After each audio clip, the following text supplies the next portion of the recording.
Nous avons des priorités. L'une des priorités a été largement développée ici, c'est réussir le pari énergétique. Nous faisons 1800 MW à peu près.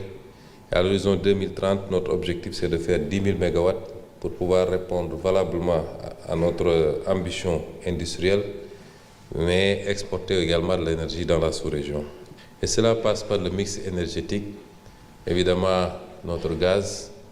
Nous avons invité à un partenariat parce que le bloc le plus important, Yakar Teranga, n'est pas encore développé.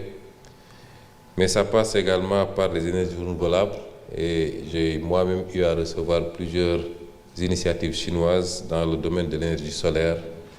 Nous espérons pouvoir faire des choses concrètes et rapidement avec nos partenaires chinois sur ce volet de l'énergie. Les autres domaines que je vais survoler rapidement, l'hydraulique, en ce qu'elle présente d'important pour l'agriculture. Un grand projet du transfert d'eau est déjà en cours, mais le projet qui m'importe le plus, c'est le projet qu'on a appelé les autoroutes de l'eau, qui devrait permettre de revitaliser un certain nombre de vallées au Sénégal et de permettre à l'agriculture et à l'élevage de se développer rapidement. Le domaine du numérique qui a été présenté ici, le domaine de l'industrie dont le plan d'industrialisation du Sénégal vient d'être validé, l'agriculture, j'en ai parlé, les infrastructures et le transport qui ont été présentés également ici et sur lesquels nous avons beaucoup de satisfaction dans la coopération avec la Chine parce que l'essentiel des grandes infrastructures réalisées aujourd'hui au Sénégal sont réalisées par des partenaires chinois.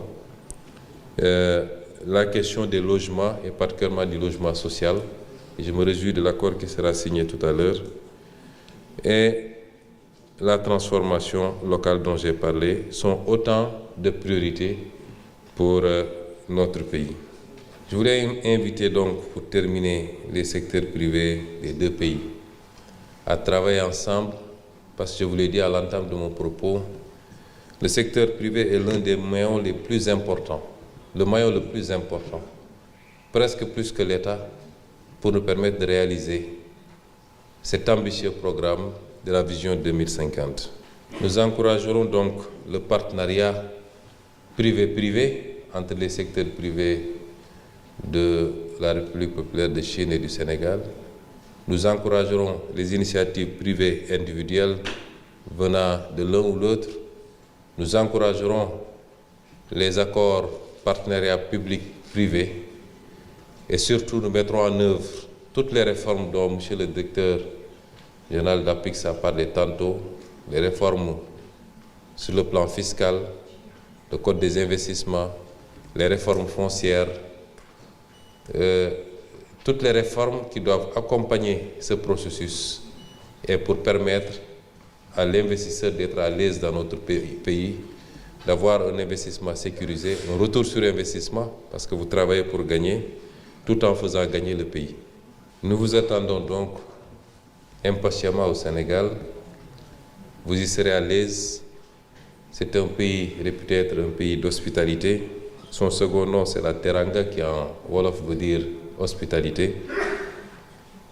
Nous vous invitons massivement à venir participer à l'œuvre de construction de notre développement, qui sera également une œuvre de construction du développement de la Chine, parce qu'on parle de prospérité partagée. C'est la philosophie même du président Xi Jinping. Et nous comptons sur votre clairvoyance, la vision de la Chine d'un monde multipolaire, d'un monde où les richesses sont mieux partagées et d'un monde où la collaboration se base sur le respect mutuel, sur le gain mutuel également. Je vous remercie de votre attention.